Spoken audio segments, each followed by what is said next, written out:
It began with a single woman on a hot July morning in the year 1518, stepping onto the cobbled streets of Strasbourg and starting to dance, seemingly possessed by an unseen rhythm.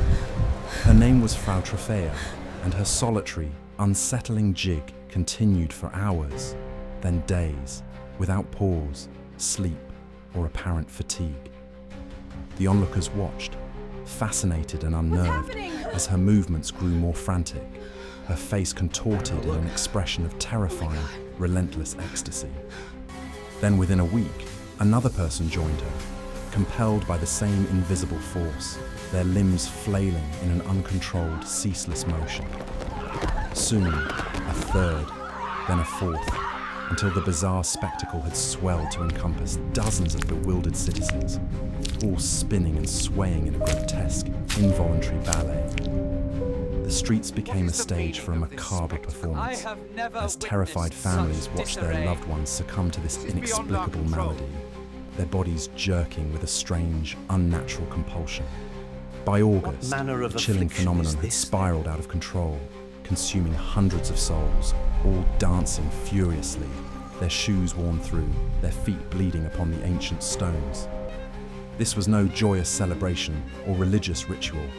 It was a desperate, unceasing torment, a dance of death unfolding before the bewildered eyes of a helpless city. The authorities were baffled, initially believing these suffering individuals were simply ill and needed rest, but their efforts to intervene proved utterly futile. Doctors were consulted, esteemed physicians scratching their heads in confusion, concluding that the affliction was a hot blood disease, requiring the afflicted to continue dancing to burn it off.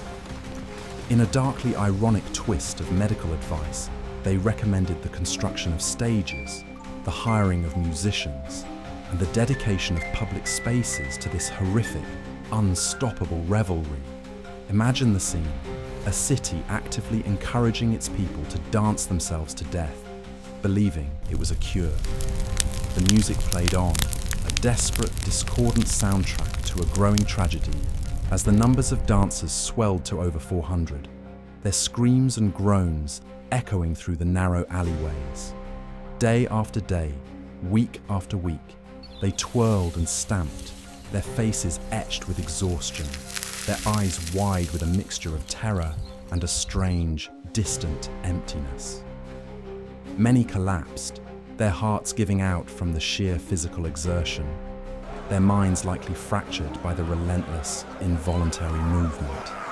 The dance consumed their lives, stealing their breath, their energy, and ultimately their very existence, as the death toll mounted to dozens each day, the city struggling to bury the fallen fast enough.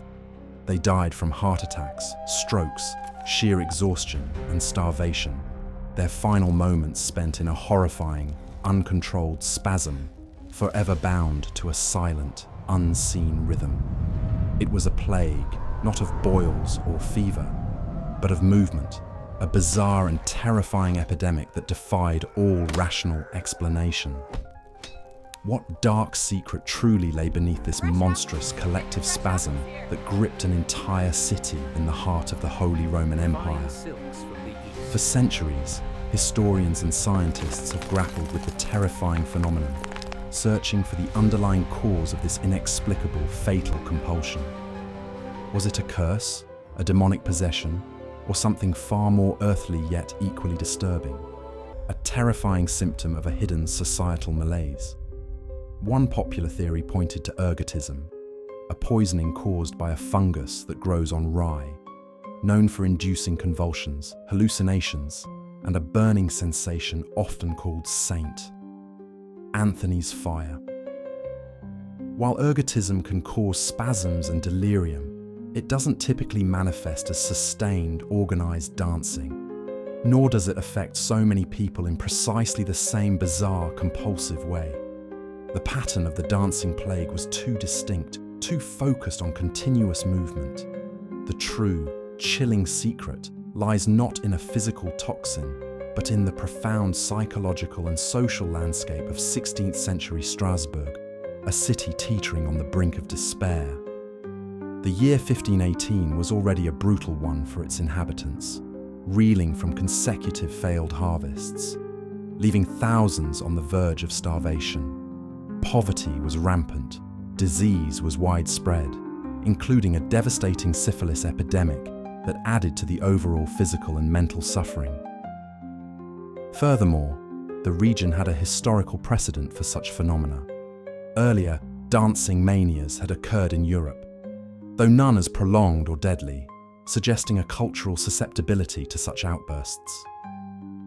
People lived under constant fear of famine, pestilence, and the wrath of God, their lives a precarious balance between survival and suffering, making them highly susceptible to collective stress.